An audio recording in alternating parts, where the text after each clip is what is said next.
When there are bad people trying to use technology in a negative way, it's our job not to get rid of that technology.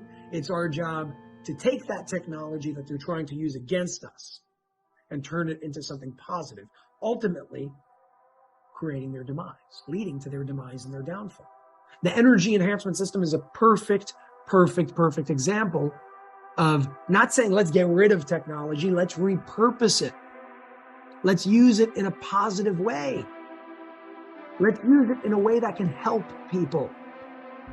Because most people see computers right now and say radiation bad.